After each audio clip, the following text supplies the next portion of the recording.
Hello दोस्तों, स्वागत है आप सबका हमारे यूट्यूब चैनल कॉमिक स्टारर पे। और आज हम शुरू करेंगे गोल्डन हीरो का भाग दूसरा। तो चलिए शुरू करते हैं। बंटवारे के समय हम चारों भाई अपने अब्बू अरबाज गांधी के साथ हिंदुस्तान में थे। हमारी अम्मी दंगों की भेंट चढ़ चुकी थी और अब्बू हमारे लिए कोई सुरक्षित जगह खोज रहे थे। मारो मारो, घबराओ मत बच्चों, हिंदुस्तान हमारा घर है और अपने घर में किसी को खतरा नहीं होता। अब्बू पक्के गांधीवादी थे। वो गांधी जी से मिले। बापू, मैं हिंदुस्तान और आपको छोड़कर नहीं जा सकता।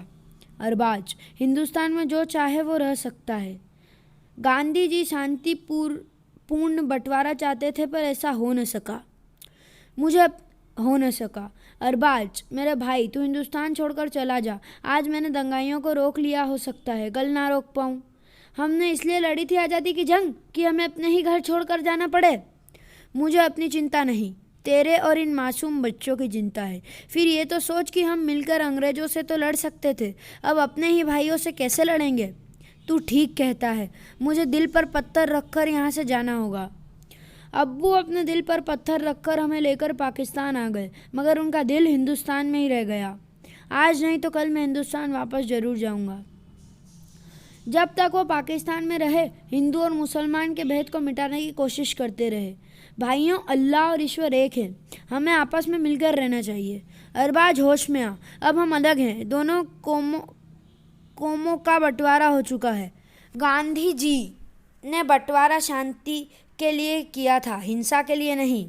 गांधी जी ने बंटवारा शांति के लिए किया था, हिंसा के लिए नहीं। यही गांधी जी, यहाँ गांधी जी की नहीं, कायदा-ए आजम जिन्ना साहब की बात कर।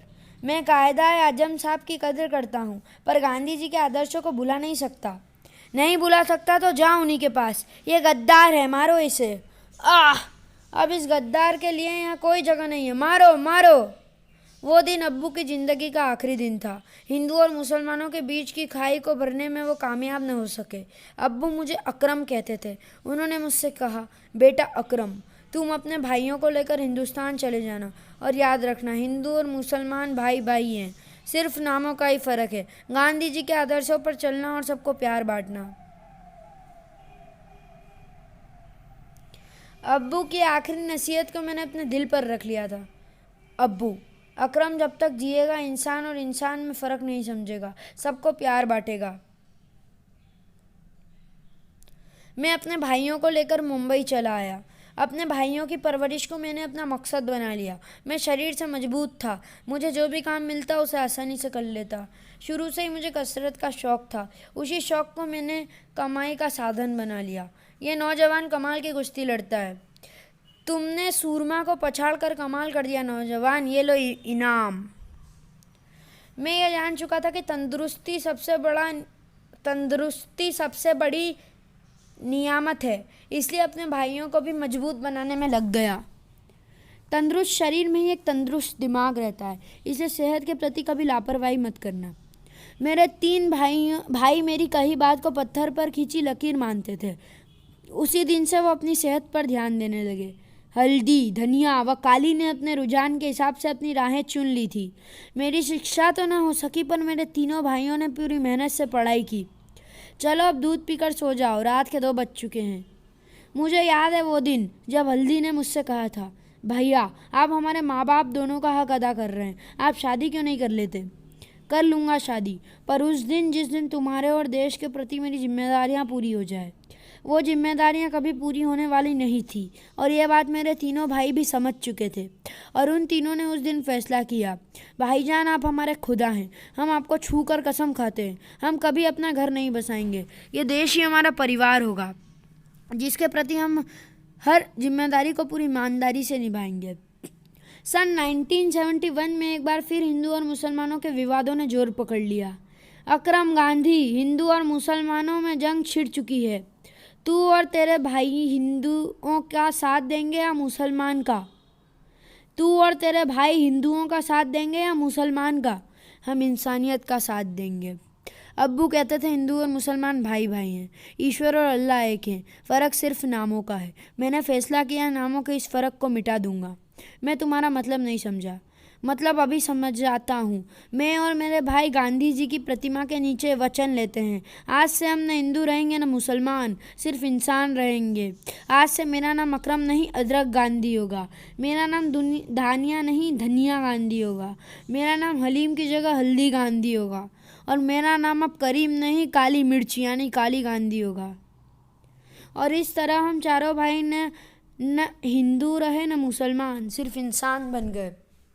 तूने नाम बदलकर मजहब की दीवार को गिरा दिया, पर तुमने इतने अजीब नाम क्यों चुने? वो इसलिए वेंकट कि किसी नाम में मुझे हिंदू होने का एहसास होता था, किसी नाम से मुसलमान होने का, और किसी नाम से सिख और ईसाई होने की बू आती थी। हमारे ये नाम अजीब तो ज़रूर हैं, पर इनमें से हिंदू, मुस्लिम, सिख या ईसाई होने की बू नहीं आती, सिर्फ मसालों की बू आती है और इंसान होने का एहसास होता है। वाह अदरक, तू तो सच्चा देशभक्त निकला। मेरा मन कर रहा है मैं भी अपना नाम वेंकट रमैया से बदलकर राजमा की दाल रख लूँ।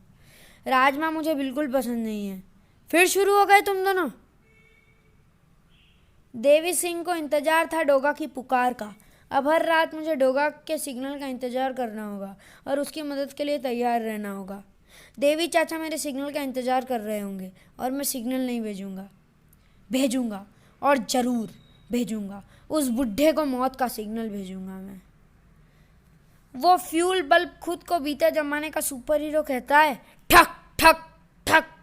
बहुत मज़ा आएगा उससे क्राइम फाइटिंग करने में। युवा की जंग तब तक जारी रहेगी जब तक इस दुनिया में एक भी बुढ़ा बाकी है। बहुत खून जलाया है इन बुढ़ों ने मेरा, ठक ठक ठक। जब तक उतना खून न बहा दूं चैन से नहीं बैठूंगा। मैं आज भी भुला नहीं वो दिन जब मेरी प्रेमिका रूबी ने मुझे अपने बूढ़े पति के कत्ल के जुर्म में जेल भिजवाया था। इंस्पेक्टर साहब, इसी दरिंदे ने बेरहमी से मारा है मेरे पति को। मुझे रूबी के बूढ़े पति के कत्ल के जुर्म में उम्र कैद की सजा हो गई। कोई जेल युवा को उम्र भर नहीं रोक सकती। वो 15 अगस्त का मनहूस दिन था जब बुढ़ों के कारण मिला मुझे एक और जख्म। जेल की परंपरा के अनुसार हमारे वयोवृद्ध नेताजी उम्र कैद काट रहे हैं। इन 4 बूढ़े कैदियों की सजा माफ करके इन्हें आज़ाद कर रहे हैं। जेलर, उन बूढ़ों को आज़ाद कर दिया जो अपनी पूरी ज़िंदगी जी चुके हैं और मुझे जेल में सड़ने के लिए छोड़ दिया जिसे अभी जीना है। मैं जेल तोड़कर भाग निकला और जेल से आज़ाद हुए उन 4 बूढ़े कैदियों को जिंदगी की कैद से भी आज़ाद कर डाला। ताड़! इन बूढ़ों ने ही बनाया है युवा को ज्वालामुखी। अब जलेंगे सब मेरी आग में। देवी सिंह को सिग्नल मिल चुका था। ओह, डोगा को मेरी ज़रूरत है। ब्रिम्प ब्रिम्प। गोल्डन हीरो तैयार था डोगा की मदद के लिए। चल मेरी धन्नो, संकेत पूर्व दिशा से आ रहे हैं। ओह, सड़क खुद ही पड़ी है, पर मुझे डोगा तक पहुंचने से कोई रुकावट नहीं रोक सकती। तड़क! तूफान बना लिया है मैंने अपनी गोल्डन साइकिल को। स्क्रिस! देवा आ रहा है डोगा। जम! वो रहा डोगा। लगता है किसी दुर्घटना का शिकार हुआ है। स्क्रिंच! घबराने की कोई बात नहीं डोगा, अब गोल्डन हीरो आ चुका है। ये तो कुत्ते के भेष में कोई कमीना है। ओह, धाड़! डोगा की मदद करने आया है गोल्डन हीरो। अब तेरी मदद कौन करेगा? सुना है तो पुराने जमाने का सुपर हीरो था। आह! चल उठ, तेरे सामने एक अपराधी खड़ा है। उठ और मुझे मार। ताड़! लगता है तेरा खून ठंडा हो चुका है बूढ़े। ठक! तेरे खून में उबाल लाना होगा, वरना तुझे मारने में मजा नहीं आएगा। तड़ाक! सुन बुड्ढे, मैं हूँ तुझ जैसे बूढ़े का जानी दुश्मन, नहीं समझा? मुंबई में जितने बूढ़ों की हत्या हुई है उन सबका हत्यारा। भड़ाक! युवा! कमीने, तो वो हत्यारा तू ही है जिसने इल्का सिंह की जान ली। ठक! जिसने जूली की हत्या की। मैं अभी तक तेरी मार, तेरी हकीकत जानने के लिए ही खा रहा था। धाड़! मैं अच्छी तरह से जानता हूँ तेरे जैसे बड़बोले अपराधी गुस्से में अपने राज उगलने लगते हैं। और दूसरी तरफ डोगा। ठाए! वो मारा। आह! मर गया।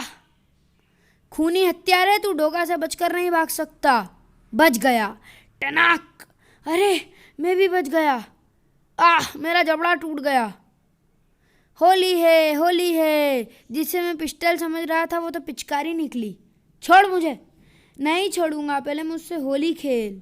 ये तो पागल लगता है, दूर हट मुझसे। ये कुत्ते क्यों भौंक रहे हैं? कोई खतरे में लगता है। वाह वाह वाह। चल भाग यहाँ से वरना मार खाएगा। जाता हूँ। भौ भौ ही तू डोगा है ना? ओह, ये बूढ़ा तो पूरी तैयारी से आया है। गोल्डन हीरो अब तुझे और हत्याएं नहीं करने देगा। खचाक। ये बूढ़ा आक्रामक होता जा रहा है। अब इसे ज़्यादा समय देना मूर्खता होगी। मुझे इसके वारों से बचकर खच खच इस पर तीव्र वार करना होगा और इस बूढ़े को यह समझाना होगा कि युवा एक वर्ल्ड क्लास बॉक्सर है। धाड़ धाड़ धाड़ धाड़ धाड़। ओह, कड़ाक, गुर्र, वुफ वुफ। ओह, किसी पर जुल्म हो रहा है। मुझे हर हाल में जुल्मी तक पहुंचना होगा। हा हा हा। दुष्ट, ठहर, अभी आता हूं। बूढ़े, अब तक युवा ने जितने बूढ़े मारे उनमें से सबसे ज्यादा सख्त जान तू ही निकला। मेरा शरीर बूढ़ा हुआ है शैतान, मेरे इरादे नहीं। तुझे और अंजाम तक पहुंचा कर छोड़ूंगा। तुझे तेरे अंजाम तक पहुंचा कर छोड़ूंगा। सड़क। ओह, तलवार। देख बूढ़े, इसे कहते हैं जिसका जूता उसी के सिर। खचाक। खट। आखिरी सांस तक संघर्ष किया था गोल्डन हीरो ने। यह वाकई एक सुपर हीरो था। मर गया बूढ़ा, पर मूंछों पर अभी भी ताव है। बहुत नाच था तुझे अपनी मूंछों पर। आज इन्हें उखाड़ फेंकेगा युवा। लगता है आ गया डोगा इस बूढ़े की लाश पर मातम मनाने। फट फट फट फट। मातम तेरी लाश पर मनाएंगे तेरे घर वाले। मैंने कहा था ना, तुझे तेरे अंजाम तक पहुंचा कर छोड़ूंगा। उफ, गोल्डन हीरो बुरी तरह जख्मी है। लगता है उसी शैतान ने जख्मी किया है। छोड़ बूढ़े, तू डोगा से बच नहीं सकता शैतान। खुद को मेरी कॉस्ट्यूम की तरह रंग रखा है इसने, पर क्यों? HUF HUF HUF. एक बार पकड़ में आ जाए तो हलक में हाथ डालकर सब उगलवा लूंगा। दौड़ते दौड़ते मरना चाहता है तो दौड़। हुफ, अब ये यमदूत मेरा पीछा नहीं छोड़ेगा। कोई भी अपनी मौत से तेज नहीं दौड़ सकता। खच। युवा दौड़ेगा अपनी मौत से तेज। मुझे तेरी मौत से ज़्यादा गोल्डन हीरो की ज़िंदगी प्यारी है, वरना ये लोकल ट्रेन तुझे डोगा से बचा नहीं पाती। न जाने किस हाल में होंगे देवी चाचा। बच गया। उफ, गोल्डन हीरो दम तोड़ चुके हैं। ये तो वही गोल्डन हीरो है जिन्होंने बाज को पकड़वाया था। इनका पंचनामा करना होगा। बड़ी बेरहमी से किसी ने कत्ल किया है इनका। तकलिया। सर डोगा तकलिया कह रहा है। उसे गोल्डन हीरो के साथ एकांत चाहिए। ठीक, तकलिया मेरा मतलब मूव, गो फास्ट। उठो गोल्डन हीरो, डोगा को तुम्हारी जरूरत है। तुमने कहा था डोगा अब अकेला नहीं है, फिर क्यों उसे अकेला छोड़कर चले गए? ये सिग्नल यंत्र, समझा। उस हत्यारे ने इसी यंत्र का इस्तेमाल करके गोल्डन हीरो को बुलाया होगा। वो पागल का ड्रामा, वो डोगा का कॉस्ट्यूम, सब इनकी हत्या के लिए रचा गया षड्यंत्र था। बुजुर्गों का वो हत्यारा अभी जिंदा है जिसने इल्का सिंह जी, जूली आंटी और देवी चाचा को मारा। जिसे मैंने हत्यारा समझकर मारा वो कोई भरूपिया था। डोगा के कहर से मुंबई अंडरवर्ल्ड को बचाने के लिए ही उसे डोगा को सौंपा गया था। अच्छी प्लानिंग थी पर फेल हो गई। धाए, धम भड़ाम बूम, फिर थर्रा उठा था अंडरवर्ल्ड। युवा, तू मुंबई छोड़ दे। तेरी सनक के कारण आज पूरे अंडरवर्ल्ड की जान खतरे में पड़ गई है। मैं अंडरवर्ल्ड की ओर से तुझे 10 करोड़ रुपए देता हूँ। तू विदेश चला जा, तुझे हत्याएं करने के लिए वहाँ भी मिल जाएंगे बूढ़े। मेरी जिंदगी तबाह मुंबई के बूढ़ों ने की थी और सजा भी मुंबई के बूढ़े पाएंगे। डोगा जान चुका है हमारे जिस आदमी को तूने अपने जैसा मेकअप करके भेजा था वो तू नहीं था। उस पागल का राज भी डोगा के सामने खुल चुका है। अब तुझे डोगा से बचाने के लिए हमारे पास कोई और तरीका नहीं है। डोगा के कहर से तुम सबकी पेंटें फट गई। जुर्म की दुनिया छोड़कर तुम दर्जी क्यों नहीं बन जाते? फिर सिलते रहना सबकी। तुम मेरी जान डोगा से अपनी जान बचाने के लिए बचा रहे हो। तुम खुशनसीब हो, अब मुझे डोगा से खुन्नस हो गई है। अब युवा का अगला शिकार कोई बूढ़ा नहीं, डोगा होगा, डोगा। डोगा समझ चुका है तेरी हर चाल, तुझे तेरी ही जाल में फंसा कर मारेगा डोगा। 2 दिन बाद। सूरज। वेंकट 2 दिन से अपने कमरे से बाहर नहीं निकला। मैं उनके दर्द को समझ सकता हूँ चाचा। वेंकट के घर में। सूरज, मेरा यार मुझे अकेला छोड़ गया, अब मैं लड़ूंगा किससे? सुबुक, हिम्मत से काम लो चाचा। वो नोक झोंक, वो छेड़छाड़ वेंकट और देविका के प्यार करने का तरीका था। सूरज, मेरे दोस्त एक एक करके मेरा साथ छोड़कर जा रहे हैं, अपने आप को संभालो चाचा। कैसे संभालूं डोगा, कैसे संभालूं? डोगा के होते हुए देवी सिंह मर गया, कहीं डोगा भी तो सूरज की जलन में उसका साथ नहीं दे रहा? कैसे संभालूं? डोगा के होते हुए देवी सिंह मारा गया, कहीं डोगा भी तो सूरज की जलन में उसका साथ नहीं दे रहा? चाचा, मेरे खुदा को ही मुझे पर विश्वास नहीं रहा। क्या मैं अपने खुदा से जलने लगा हूँ? क्या सूरज और डोगा एक हो गए हैं? क्या सचमुच डोगा है इन सब का हत्यारा? कितने बूढ़े दिख रहे हैं आज अदरक चाचा। पहली बार आज किसी के सहारे से चल रहे हैं। क्या सूरज की जलन अपने खुदा की भी हत्या कर देगी? नहीं, जलन के लिए नहीं है वृद्धावस्था। वृद्धावस्था बाल अवस्था के समान प्यारी होती है। वृद्ध अनमोल हैं। ओल्ड इज गोल्ड क्रमशः। तो चलिए दोस्तों, मिलते हैं डोगा की एक और कॉमिक्स ओल्ड इज गोल्ड में। तब तक के लिए goodbye. Thanks for watching.